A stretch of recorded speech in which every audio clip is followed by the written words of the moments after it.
तो दोस्तों नमस्कार, मैं हूं अनिल और रेसलिंग सुपर धमाल में आपका स्वागत है।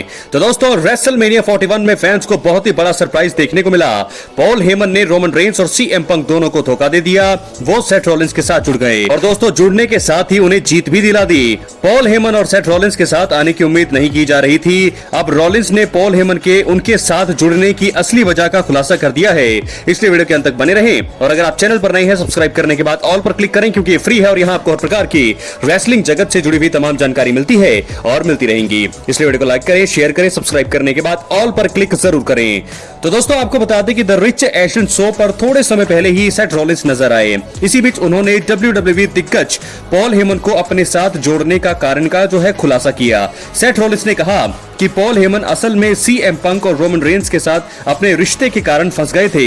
इसी वजह से उनके पास इन चीजों से निकलने का एक ही उपाय था और वो था मेरे साथ जुड़ना। दोस्तों आपको बता दें कि farmer WWE champion Seth Rollins ने बताया कि उन्होंने पॉल हेमन से बातचीत की और उन्हें सिचुएशन के बारे में समझाया। उन्होंने कहा, मेरे लिए इस चीज का सेंस बन रहा था, ये पार्टनरशिप होने के करीब थी, क्योंकि सीएम पंक उनके दोस्त थे, लेकिन वो दोस्ती का फायदा उठाकर फेवर लेने की कोशिश कर रहे थे, जो रेसलमेनिया के मेन इवेंट में उनके कॉर्नर में रहना था। दूसरी ओर रोमन रेंस थे। उन्होंने आगे कहा, रोमन रेंस ने पॉल हेमन को अपने परिवार द्वारा हुए हमले के दौरान अकेला छोड़ दिया था और कभी भी उनसे माफी नहीं मांगी। इसी वजह से रोमन रेंस उनके अपने वाइसमैन को ले लेते तो सीएम पंक उनकी हालत खराब कर देते। अगर पंक वाइसमैन को ले जाते तो रोमन रेंस उनकी हालत खराब कर देते। इसी वजह से सिर्फ एक ही उपाय था और वो था कि मैंने पॉल हेमन को इसके बारे में बताया। इसी वजह से हम जो है अब साथ हैं। जी हाँ दोस्तों, पूरा कारण मैंने आपको समझा दिया है और ये सेथ रॉलिंस ने कहा है कि क्यों आखिरकार पॉल हेमन ने चुना है विजनरी को, सेथ रॉलिंस को, क्यों उन्होंने साथ छोड़ा है रोमन रेंस का, क्यों उन्होंने साथ छोड़ा है सीएम पंक का। इसी के लिए क्योंकि वो एक बीच में रिश्ते में जो है पूरी तरह से फंस गए थे। दोस्तों वहीं आपको बता दें, कई फैंस ने उम्मीद की थी कि पॉल हेमन और सेथ रॉलिंस ही साथ दिखाई देंगे। हालांकि उनका संभावित तौर पर एक फैक्शन बनाने का विचार है। WWE रॉ के आखिरी एपिसोड में पॉल हेमन और सेथ रॉलिंस जब रिंग में थे तो सीएम पंक ने आकर विजनरी पर हमला करने की कोशिश की, लेकिन असफल रहे।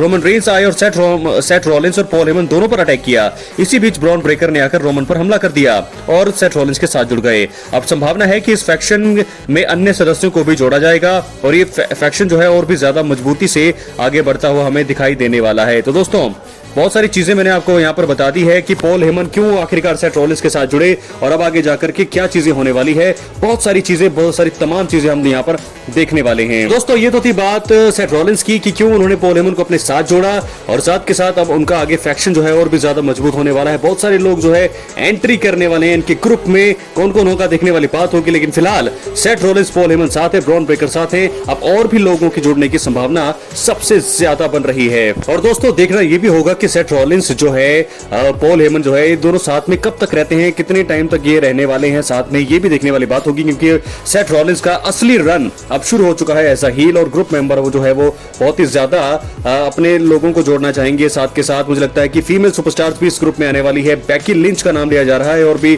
बड़े बड़े सुपरस्टार जो हैं इस फैक्शन में जुड़ने वाले हैं। 5 से 6 लोग मुझे लगता है कि हो जाएंगे। उसके बाद जो है कमाल का फैक्शन नाम होगा, इस फैक्शन का क्या होगा देखने वाली बात। पॉल हेमन जो है इन सबको मैनेज करने वाले हैं। तो ये तो थी बात सेथ रॉलिंस की कि क्या उन्होंने कारण बताया क्यों जुड़े पॉल हेमन। अब हम बढ़ेंगे अपनी अगली स्टोरी और लास्ट स्टोरी की तरफ जो जुड़ी है बैकलैश के मेन इवेंट से।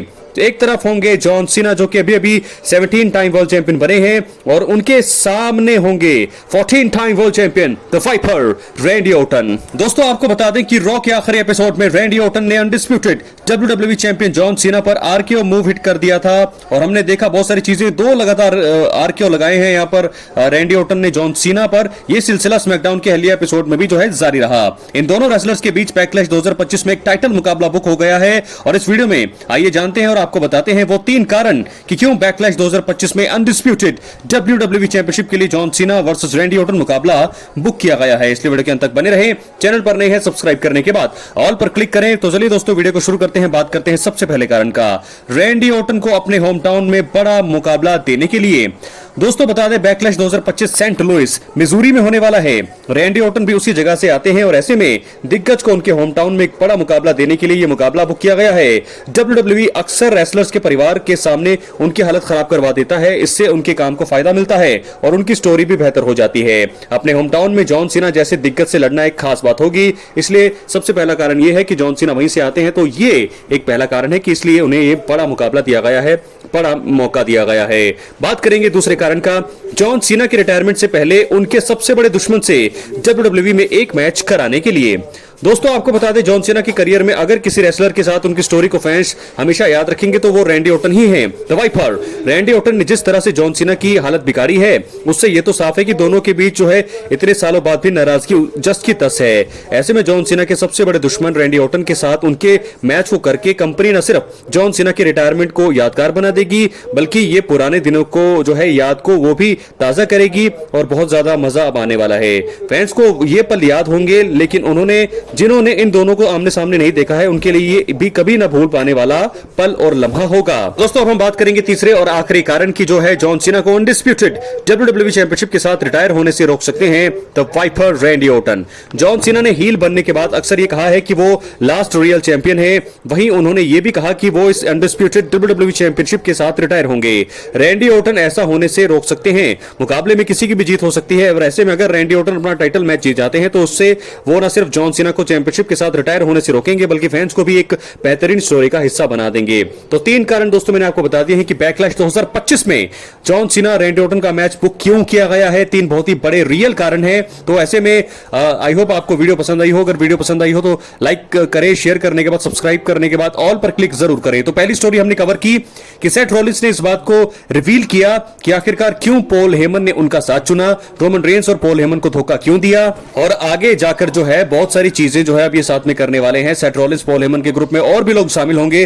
ब्रॉन ब्रेकर तो जुड़ चुके हैं और भी लोगों का आना तो यहां पर बनता है। और साथ के साथ जॉन सीना और रैंडी ऑर्टन की जो स्टोरी है ये अब और भी ज्यादा रोचक हो जाएगी। 3 कारण क्यों बैकलैश 2025 के मेन इवेंट में John Cena versus Randy Orton मुकाबला हमें देखने को मिलने वाला है। जॉन सीना एक तरफ अपने टाइटल को डिफेंड करेंगे, पहला टाइटल डिफेंस होगा।